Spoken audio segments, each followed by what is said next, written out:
حزب اللہ لبنان کے سربراہ سید حسن نصر اللہ شہید ہو گئے ہیں۔ حزب اللہ لبنان کی جانب سے جاری بیان میں کہا گیا ہے کہ سید مقاومت سید حسن نصر اللہ بیروت حملے میں شہید ہو گئے ہیں۔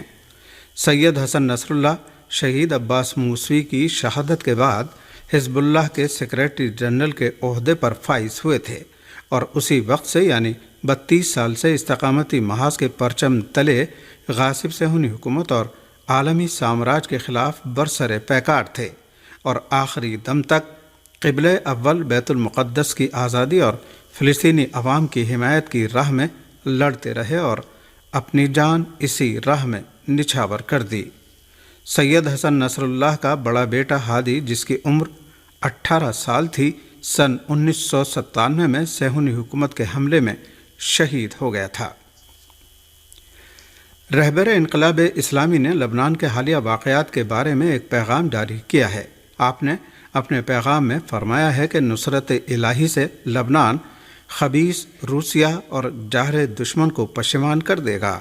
آپ نے اپنے پیغام میں فرمایا ہے کہ لبنان کے عوام نے اس بات کو فراموش نہیں کیا ہے کہ صہیونی فوجی ایک وقت بیروت کو اپنے بوٹوں تلے رونتے تھے اور یہ حزب اللہ ہی تھی جس نے ان کے پیروں کو کاٹ دیا، یعنی بیروت کو آزاد کرا لیا اور لبنان کو عزت و سربلندی عطا کی۔ آج ایک بار پھر خدا کی قوت و نصرت سے خبیث روسیہ اور جاہر دشمن کو پشیمان کر دے گی۔ لبنان نے نہتے عوام کے قتل عام نے ایک بار پھر صہیونی کتوں کی درندہ خوئی سب پر آشکارا کر دی ہے۔ لبنان میں نہتے عوام کے قتل عام نے ایک بار پھر صہیونی کتوں کی درندہ خوئی سب پر آشکارا کر دی ہے اور دوسری طرف غاصب صہیونی حکومت کی کوتاہ فکری اور ابلہانہ پالیسیوں کو ثابت کر دیا ہے۔ صہیونی حکومت پر حکمراں دہشت گردوں کے گینگ نے غزہ کے خلاف اپنی 1 سالہ مجرمانہ جنگ سے درس حاصل نہیں کیا ہے اور یہ سمجھنے سے قاصر رہا ہے کہ غیر فوجی عوام، عورتوں اور بچوں کے قتل عام سے استقامت کی مستحکم عمارت متاثر نہیں ہو سکتی اور اس کو متزلزل نہیں کر سکتا۔ اب وہی احمقانہ سیاست لبنان میں آزما رہا ہے۔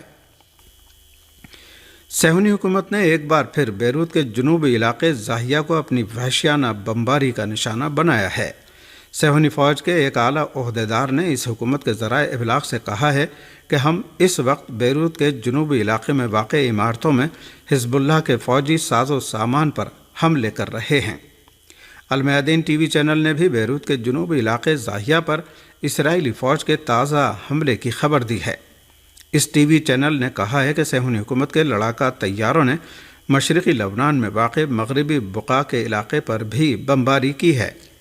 ضاحیہ میں واقع اللیلکی علاقے پر بھی صہیونی فوج نے فضائی حملہ کیا ہے۔ صہیونی حکومت کے جنگی طیاروں نے آج صبح جنوبی لبنان میں واقع کفر قلعہ سٹی پر بھی 2 بار بمباری کی۔ حزب اللہ کے ٹی وی چینل المنار نے بھی رپورٹ دی ہے کہ صہیونی حکومت کے لڑاکا طیاروں نے جنوبی لبنان میں واقع کفر قلعہ سٹی اور مجدل زون کو اپنے حملوں کا نشانہ بنایا۔ صہیونی حکومت کے جنگی طیاروں نے جمعہ کی رات ضاحیہ کے ہارا حریق نامی علاقے پر شدید اور پے در پہ بمباری کی، جس کے نتیجے میں متعدد عام شہریوں کے شہید اور 100 کے قریب زخمی ہو چکے ہیں۔ المیادین ٹی وی چینل نے بتایا ہے کہ صہیونی حکومت کی جمعہ کی رات کی وحشیانہ بمباریوں میں 6 عمارتیں مکمل طور پر منہدم ہو گئی ہیں۔ صہیونی حکومت کے ریڈیو نے اس بارے میں بتایا ہے کہ اس حملے میں F-35 جنگی طیاروں نے بنکر شکن بم گرائے ہیں۔ فلسطین کی سما نیوز ایجنسی نے بھی رپورٹ دی ہے کہ غاصب صہیونی فوج نے جمعہ کی رات بیروت کے ضاحیہ جنوبی علاقے پر 40 بار بمباری کی ہے۔ بین الاقوامی امور میں ایران کے نائب وزیر خارجہ نے لبنان اور فلسطین میں صہیونی حکومت کے جرائم کا جائزہ لینے کے لیے اسلامی تعاون تنظیم کے ہنگامی سربراہی اجلاس کا مطالبہ کیا ہے۔ ایران کے نائب وزیر خارجہ کاظم غریب آبادی نے اسلامی تعاون تنظیم OIC کے وزرائے خارجہ کے سالانہ اجلاس میں فلسطینی عوام کے حقوق کی حمایت میں اسلامی ممالک کے اتحاد و یکجہتی پر زور دیا ہے۔ ایران کے نائب وزیر خارجہ نے عالم اسلام کو درپیش چیلنجوں کی جانب اشارہ کرتے ہوئے کہا کہ عالم اسلام حساس دور سے گزر رہا ہے اور اسے اہم مسائل بالخصوص مسئلہ فلسطین کا سامنا ہے جو بدستور پہلی لبنان کے دارالحکومت بیروت پر وحشیانہ بمباری کے بعد عالمی سطح پر غاصب صہیونی حکومت کی مذمت اور صہیونی حکام پر جنگی اور انسانیت کے خلاف جرائم پر مقدمہ چلانے کے مطالبات زور پکڑ گئے ہیں۔ اسلامی جمہوریہ ایران کے دارالحکومت تہران سمیت مختلف شہروں میں عوام نے مظاہرے کر کے غزہ اور لبنان کے خلاف غاصب صہیونی حکومت کے وحشیانہ جرائم کی مذمت اور صہیونی حکام پر نورمبرگ کی عدالت میں مقدمہ چلانے کا مطالبہ کیا ہے۔ ایران کے عوام نے اپنے وسیع مظاہروں میں غاصب صہیونی حکومت کے وحشیانہ جرائم کے لیے امریکہ کو ذمہ دار قرار دیا۔ اسی طرح کے مظاہرے دیگر ملکوں میں بھی کیے جانے کی خبر ہے۔ رپورٹوں میں بتایا گیا ہے کہ خود امریکہ کے مختلف شہروں میں عوام نے وسیع پیمانے پر مظاہرہ کر کے لبنان اور فلسطین کے خلاف وحشیانہ جرائم فوری طور پر بند کیے جانے کا مطالبہ کیا ہے۔ رپورٹوں کے مطابق امریکی عوام نے وائٹ ہاؤس کے سامنے مظاہرہ کیا اور غاصب صہیونی حکومت کے لیے اسلحے کی سپلائی فوری طور پر بند کیے جانے کا مطالبہ کیا۔ اسی طرح کے مظاہرے مختلف یورپی ملکوں میں بھی کیے جا رہے ہیں جن میں شریک افراد غاصب صہیونی حکام پر مقدمہ چلانے کا مطالبہ کر رہے ہیں۔ صہیونی حکومت کی فوج نے آج صبح جنوبی لبنان سے زمین پر مار کرنے والے ایک بیلسٹک میزائل کے حملے کی خبر دی ہے۔ صہیونی فوج نے اعلان کیا ہے کہ لبنان سے مقبوضہ فلسطین کے مرکز میں زمین پر مار کرنے والا بیلسٹک میزائل فائر کیا گیا اور خطرے کے الارم بھی نہیں بجے اور اس سلسلے میں تحقیقات کی جا رہی ہیں۔ صہیونی فوج نے دعویٰ کیا ہے کہ یہ میزائل ایک کھلے علاقے میں گرا ہے اور کسی کو کوئی نقصان نہیں پہنچا ہے۔ صہیونی ذرائع کا کہنا ہے کہ یہ میزائل تل ابیب پر لگا ہے اور مشرقی حیفا کے ایک وسیع علاقے میں خطرے کے الارم بج اٹھے۔ رپورٹوں کے مطابق حیفا کے قریب کم سے کم 5 دھماکوں کی آوازیں سنی گئی ہیں۔ حزب اللہ لبنان نے آج صبح ایک بیان میں کہا ہے کہ استقامت و ملت فلسطین کی حمایت نیز لبنان کے شہروں اور دیہاتوں پر صہیونی فوج کے وحشیانہ حملوں کے جواب میں غاصب صہیونی حکومت کے رامات ڈیوڈ ایئرپورٹ اور فوجی ایئر بیس پر فادی 3 میزائل سے حملہ کیا گیا ہے۔ صہیونی فوج نے اعتراف کیا ہے کہ گزشتہ شب سے آج صبح تک لبنان سے مقبوضہ فلسطین بالخصوص صفد کے علاقے پر 75 میزائل فائر کیے گئے ہیں۔